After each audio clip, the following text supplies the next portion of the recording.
Students, हम बात करेंगे सरफेस टेंशन की। सरफेस टेंशन क्या होती है ये हम देख लेते हैं। सरफेस हमें पता है किसी चीज की सतह को हम कहते हैं सरफेस, ठीक है। और टेंशन क्या होती है? टेंशन हम कहते हैं एक ऐसी फोर्स जो कि अंदर एक ऐसी फोर्स जो कि पुल कर रही हो, यानी अपनी तरफ खींच रही हो, ठीक है। तो हम कहते हैं टेंशन क्या होती है? एक पुलिंग फोर्स जो होती है, पुलिंग फोर्स, उसको हम क्या कहते हैं? उसको हम कहते हैं टेंशन, ठीक है, जो कि स्ट्रेच करके या स्ट्रेचिंग फोर्स भी इसको हम कह सकते हैं, ठीक है। तो यहाँ हम देखते हैं सरफेस टेंशन क्या होती है। उसके लिए हम सबसे पहले यहाँ पर एक कॉमन ऑब्जर्वेशन देखेंगे कि हम देखते हैं कि अगर हमारे पास कहीं पे वाटर फ्लो कर रहा हो या कहीं पे कहीं पानी खड़ा हुआ हो, ठीक है, उसके ऊपर अगर कोई पत्ता आके गिरे तो पत्ता उसके ऊपर ही रहता है, बजाय ऐसे कि वो अंदर हम देखते हैं कि ड्राउन कर जाए, सिंक, या हम कहते हैं सिंक कर जाए, ठीक है। अब देखें, ये सिंक नहीं कर रहा, पत्ता इसके अंदर सिंक नहीं कर रहा, बल्कि इसी के ऊपर मौजूद है, फ्लोट कर रहा है। ऐसा लग रहा है जैसे कि ये वाटर जो है उसके ऊपर कोई तह सी है, कोई मेम्ब्रेन सी है ना, उसकी वाटर की सरफेस पे जैसे कोई एक, हम कहते हैं कि झिल्ली सी है जिसके ऊपर ये आ गया। बिल्कुल अगर हम गौर से देखें तो ऐसा लग रहा है जैसे कोई झिल्ली है, उसके ऊपर हमने इस पत्ते को रख दिया है। लेकिन होता क्या है, वाटर के ऊपर कोई झिल्ली नहीं है, पूरा ये वाटर ही है, ठीक है, पूरा का पूरा वाटर है, और उसके ऊपर हम देख रहे हैं कि ये पत्ता जो है वो इसके ऊपर मौजूद है। तो होता क्या है कि ये सरफेस टेंशन की वजह से होता है, ठीक है। सरफेस पे क्या है? इस सरफेस पे हम कहते हैं पुलिंग फोर्स है। तो सरफेस पे जो पुलिंग फोर्स हो या स्ट्रेचिंग फोर्स हो, जिसकी वजह से सरफेस जो एक लिक्विड की सरफेस किस तरह एक्ट करे कि जैसे वो कोई मेम्ब्रेन हो, इस तरह से एक्ट करे, उस तरह स्ट्रेच हुई हो, तो उसको हम कहते हैं सरफेस टेंशन। इसकी साइंस स्टडी करेंगे। यहाँ पे हम देखते हैं कि अगर मेरे पास किसी कंटेनर में वाटर मौजूद है, ठीक है, जो कि ऊपर से इसका ऊपर से खुला हुआ है, ठीक है। यहाँ पर हम ये देख लेते हैं। इसमें यहाँ पर हम देखते हैं कि ये वाटर मौजूद है सारा का सारा, और ऊपर ये इसकी सरफेस है, ठीक है। ये जो हमने लाइन लगाई है, तो ये सरफेस के मॉलिक्यूल्स हैं, वाटर मॉलिक्यूल्स, और बाकी सारे जो है वो बल्क, हम बल्क कहेंगे, यानी कि अंदर जितने भी सारे मौजूद हैं मॉलिक्यूल्स, वो सारे बल्क में आ रहे हैं, ठीक है, यानी कि वो most of the part of the water जो है उसमें आ रहे हैं, ठीक है। लेकिन ऊपर जो ये वाटर की सरफेस हमने उस पर चंद मॉलिक्यूल्स दिखा दिए। अच्छा, अंदर के मॉलिक्यूल्स को देखें तो जिस तरह यहाँ पर हमने जस्ट एक को वाजे किया हुआ है कि देखिए इसके क्या है कि ये हर तरफ से जो हमारे पास जो मॉलिक्यूल्स आ रहे हैं, इसके अराउंड जो मॉलिक्यूल्स मौजूद हैं, वो क्या कर रहे हैं? वो इसको अपनी तरफ अट्रैक्ट कर रहे हैं, ठीक है। यानी कि देखिए अब यहाँ से भी अट्रैक्शन है, यहाँ से भी मॉलिक्यूलर अट्रैक्शन, यहाँ से भी, हर जगह से मॉलिक्यूलर अट्रैक्शन है, ठीक है। तो ओवरऑल अगर हम इस मॉलिक्यूल की नेट अट्रैक्शन देखें, ठीक है, यहाँ पर इसको हम कहेंगे नेट अट्रैक्शन। तो यहाँ पर अगर इस वाले मॉलिक्यूल की हम नेट अट्रैक्शन देखें, यहाँ हम लिख देते हैं नेट अट्रैक्शन, ठीक है। तो नेट अट्रैक्शन इसकी क्या है? ये है जीरो, ठीक है, ये इक्वल है जीरो की, क्योंकि अगर देखें दाएं जानिब से, अगर लेफ्ट हम यहाँ पे कहेंगे कि अगर यहाँ पे देखिए राइट साइड से इसको पुलिंग फोर्स लग रही है, तो लेफ्ट साइड से भी लग रही है, अपवर्ड लग रही है तो डाउनवर्ड भी लग रही है, ठीक है। तो और देखिए साइड से भी और डिफरेंट साइड से भी लग रही है, तो जितनी भी इसकी फोर्स लग रही है ओवरऑल अगर इसको फोर्स देखें तो वो उनकी वजह से, पुलिंग फोर्स की वजह से ये नेट अट्रैक्शन जीरो है, ठीक है ना। इस तरह से होगा जिस तरह अगर एक पर्सन को, अगर कोई एक पर्सन यहाँ पे खड़ा हुआ है, ठीक है, तो उसको एक बंदा यहाँ से भी पुल करे, ठीक है, अपनी तरफ पुल करे, और यहाँ से भी एक बंदा अपनी तरफ पुल करे।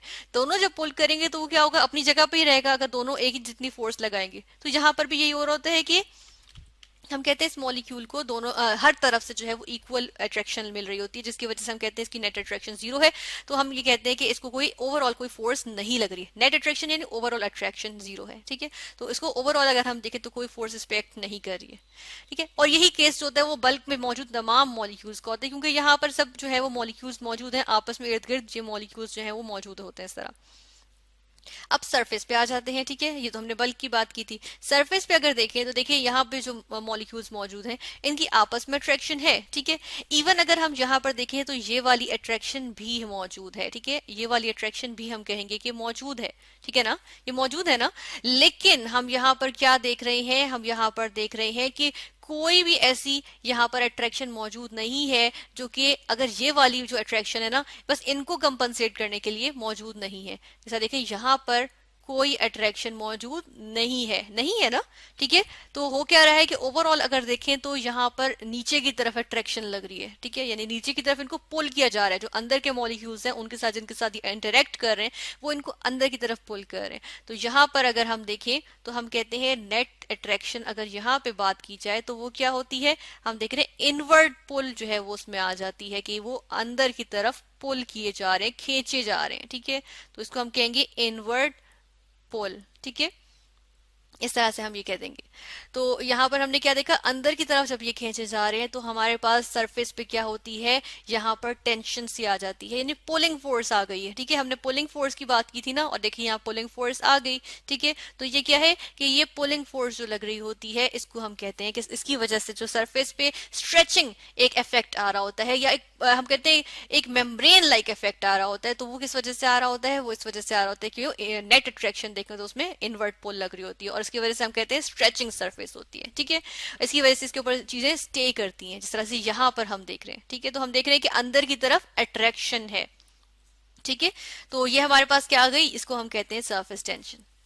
इसी से रिलेट करके हम एक और यहाँ पर कॉमनली ऑब्जर्व चीज देखेंगे कि देखिए जब अंदर की तरफ अट्रैक्शन लगती है, अब यही एक वाटर मॉलिक्यूल फर्स्ट करें वाटर जो है वो गिर रहा है। ठीक है, अब ऊपर से अगर वो गिर रहा है तो रास्ते में यानी कि गिरते गिरते उसकी शेप जो है वो हम कहते हैं स्फेरिकल हो जाती है। ठीक है, इसको भी हम देख लेते हैं कि वाटर ड्रॉपलेट्स जो होते हैं वो स्फेरिकल इन शेप होते हैं। ठीक है, जो स्पेशली जो वाटर ड्रॉपलेट्स जो कि फॉल कर रहे होते हैं, जिस तरह यहाँ पर देख लें, अब इसकी शेप स्फेरिकल है। ठीक है, तो ये जो स्फेरिकल शेप है ये किस वजह से आती है, अब देखिए ये भी इसी वजह से आती है। होता क्या है कि देखिए एक ड्रॉप जब वो गिर रहा है, फर्ज करें ये ड्रॉप जो है वो गिर रहा है, तो होता क्या है कि इसको इस सब तरफ से अंदर की तरफ पुल मिल रही है। ठीक है, जब अंदर की तरफ इसको पुलिंग फोर्स मिल रही है, अट्रैक्शन मिल रही है, तो आहिस्ता आहिस्ता आहिस्ता आहिस्ता करके अगर हम इसके नीचे ही चले ड्रॉ करते हैं कि आहिस्ता आहिस्ता क्या होता है कि ये जो है वो इस तरह की शेप में आना शुरू हो जाता है, और फाइनली ये इस तरह की शेप में आ जाता है, क्योंकि हर तरफ से पुलिंग अट्रैक्शन मिलके इस तरह से ये बिल्कुल आ गया। ठीक है,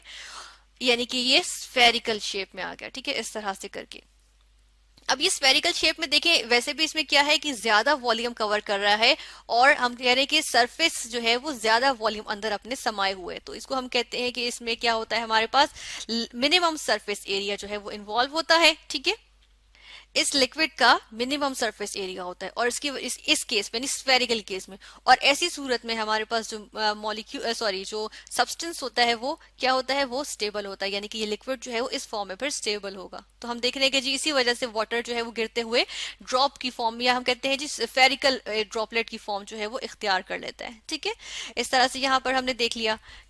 इसके अलावा हम ये देखते हैं कि यहाँ पे अब हम बात कर लेते हैं सरफेस टेंशन की यूनिट्स की। ठीक है, सरफेस टेंशन की यूनिट्स की जब हम बात करते हैं, यहाँ पर हम देखेंगे कि सरफेस टेंशन की यूनिट्स क्या होते हैं। सरफेस यहाँ पे हम यूनिट्स चले लिख देते हैं।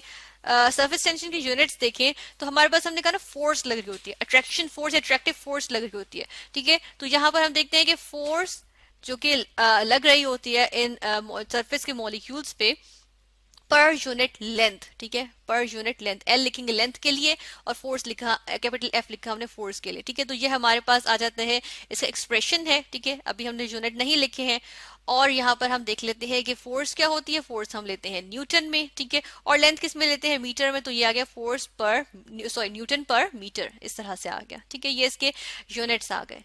और इसी तरह हम देखते हैं कि अच्छा यहाँ पर हम एक चीज और डिस्कस करते चलें कि यहाँ पे ये जो हमारे पास फोर्स पर यूनिट लेंथ है, इसको हम कहते हैं कि ये हमारे पास इसको सरफेस टेंशन है ना एक, तो दूसरी बात है कि इसको एक्सप्रेस किससे करते हैं, इसको हम गैमा से एक्सप्रेस करते हैं। ठीक है, तो अगर यही चीज हम नीचे भी लिख दें, इसको हम यहाँ से कॉपी करेंगे, नीचे लिखेंगे यहाँ पे, और गैमा को इसके पैरेलल लेकर आएंगे। ठीक है, बिल्कुल इसके सामने इस तरह से, और हम इज इक्वल टू का साइन लिखेंगे, तो ये हमारे पास होता है एक्सप्रेशन सरफेस टेंशन के लिए। ठीक है, तो गैमा ये हमने लिखा, गैमा जो है इससे रिप्रेजेंट करते हैं हम सरफेस टेंशन को। फिर हम यहाँ पर ये देखेंगे कि हमने कहा न्यूटन पर मीटर होता है, लेकिन एक और भी होता है यहाँ पे, और वो ये कि एनर्जी जो कि रिक्वायर्ड हो कि जो हमारे पास लिक्विड के सरफेस है ये एक्सपेंड हो जाए पर यूनिट एरिया के लिहाज से। ठीक है, एक्सपेंड हो जाए इसका सरफेस, तो इसको हम कहते हैं, ये भी हमारे पास क्या होती है, ये भी हमारे पास सरफेस टेंशन होती है। ठीक है, और इसकी अगर हम यहाँ पर बात करें तो हम यहाँ पर कह सकते हैं कि फिर हम क्या कहेंगे, फिर हम कहेंगे कि ये हमारे पास आ जाएगा एनर्जी। एनर्जी के लिए चले मैं ई लिख देती हूँ। ठीक है, यूजुअली हम लिखते नहीं, लेकिन हम यहाँ अपनी आसानी के लिए लिख रहे हैं, एनर्जी के लिए हमने ई लिखा, और हम देखते हैं, और ये क्या क्या पर मीटर स्क्वायर। ठीक है, पर मीटर स्क्वायर यानी कि पर एरिया, एनर्जी पर एरिया, सॉरी यहाँ पर ऐसे करते हैं, फिर हम लिखते हैं पर एरिया, ए लिखेंगे हम एरिया के लिए। ठीक है, और इसको यहाँ से हम यहाँ गैमा लिख देते हैं। फिर इसके बाद हम क्या करते हैं, इसके बाद हम यहाँ पर देख लेते हैं इसके, अगर हम यूनिट्स देखें तो यूनिट्स क्या हो जाएंगे, इसके एनर्जी की यूनिट्स जूल्स आ गए, और हमारे पास एरिया के यूनिट्स क्या आ गए, मीटर स्क्वायर। ठीक है, इस तरह भी लिख सकते हैं, और हम लिख सकते हैं joules into metre square inverse, ठीक है, इस तरह भी लिख सकते हैं। ये हमारे पास इसके यूनिट्स आ गए। इसके बाद हम यहाँ पर देख लेते हैं एग्जाम्पल के तौर पे, अगर हम वाटर का सरफेस टेंशन देखें, वाटर का अक्सर काफी ज्यादा होता है और वाटर के सरफेस टेंशन बाकी लिक्विड से थोड़ा ज्यादा होता है। और वो किस वजह से ज्यादा होता है, हम इस तरह से लिखेंगे H2O। वो किस वजह से होता है, क्योंकि वाटर में हमारे पास हाइड्रोजन बॉन्डिंग्स आ जाती हैं और वाटर के हमारे पास होता है 0.0728, ठीक है। और हम देखेंगे न्यूटन पर मीटर, इसके यूनिट्स आ गए एट 20 डिग्री सेल्सियस, ठीक है। 20 डिग्री सेल्सियस पे ये इसकी सरफेस टेंशन होता है। अच्छा, यहाँ पे मैंने टेम्परेचर क्यों मेंशन किया? टेम्परेचर मेंशन किया, इसका मतलब है कि ये टेम्परेचर डिपेंडेंट होता होगा, तो इसका मतलब है कुछ फैक्टर्स भी होंगे जिसपे सरफेस टेंशन डिपेंड करती होगी, ठीक है। तो यहाँ पर हम वो फैक्टर्स देख लेते हैं। तो पहला फैक्टर तो हमारे पास आ गया जी टेम्परेचर का, ठीक है। तो यहाँ पर हम लिखेंगे temperature is our first factor, जिसको हम यहाँ पर डिस्कस करेंगे। अब टेम्परेचर के लिहाज से हम देखें तो होता क्या है कि टेम्परेचर इंक्रीज करने से होता यह है कि हमारे पास मॉलिक्यूल्स जो है वो स्पीडीली मूव करना शुरू कर देते हैं। जब मॉलिक्यूल स्पीडीली मूव करना शुरू कर देंगे तो हम कहते हैं कि उनके दरमियान intermolecular strength, forces of attraction जो है वो कम हो जाएंगी, ठीक है। यानी टेम्परेचर इंक्रीज करने से, अगेन से लिखेंगे, इंक्रीज करने से क्या हो रहा है, अट्रैक्टिव फोर्सेस जो है, अट्रैक्टिव फोर्सेस डिक्रीज कर रही है, ठीक है। डीईसी हमने डिक्रीज के लिखा और इसकी वजह से क्या हो रहा है कि हमारे पास सरफेस टेंशन जो है वो डिक्रीज करेगी। एसटी लिखेंगे यहाँ पे सरफेस टेंशन के लिए, तो वो हमारे पास क्या कर रही है, डिक्रीज कर रही है, ठीक है। यहाँ तक कि जब हम टेम्परेचर इंक्रीज करते हैं बॉइलिंग पॉइंट तक, बीपी बॉइलिंग पॉइंट के लिखेंगे, तो हमारे पास क्या होता है कि जो सरफेस टेंशन होती है वो 0 हो जाती है, ठीक है ना। क्योंकि हम देखते हैं कि जो इनवर्ट पुलिंग फोर्स होती है उसकी बजाय बाहर निकलने की जो है वो उनके अंदर ज्यादा फोर्स आ जाती है कि वो बाहर निकलना चाहते हैं, वेपोरेट होना चाहते हैं, बॉयल होना चाहते हैं इनफैक्ट, ठीक है। फिर हमारे पास यहीं से अट्रैक्टिव फोर्सेस से हमने देख लिया कि अट्रैक्टिव फोर्सेस हमारे पास नेक्स्ट फैक्टर आ जाएगा, ठीक है। और अट्रैक्टिव फोर्सेस हमें पता चल गया, जितनी ज्यादा अट्रैक्टिव फोर्सेस स्ट्रांग होंगी अंदर उतना ही ज्यादा वो पुल होगा, ठीक है। और हम कहते हैं अट्रैक्टिव फोर्सेस क्या हो रही हैं, इंक्रीज कर रही हैं अगर, ठीक है। तो अंदर पुलिंग स्ट्रांग होगी, अंदर की तरफ पुलिंग स्ट्रांग होगी, तो हम कहते हैं कि सरफेस टेंशन जो है वो क्या होगी, यानी पुलिंग अंदर की तरफ जो पुलिंग फोर्स है सरफेस के मॉलिक्यूल्स के ऊपर जो अप्लाई हो रही है वो इंक्रीज कर जाएगी, ठीक है। तो इस तरह से हमने यहाँ पर क्या देखा, कुछ फैक्टर्स देखे, टेम्परेचर एंड अट्रैक्टिव फोर्सेस जो कि अफेक्ट करते हैं सरफेस टेंशन के यूनिट्स देखे, और हमने देखा सरफेस टेंशन क्या होती है, ये पुलिंग फोर्स होती है जो कि सरफेस पे लगती है, जिसकी वजह से सरफेस मेम्ब्रेन लाइक एक्ट करती है।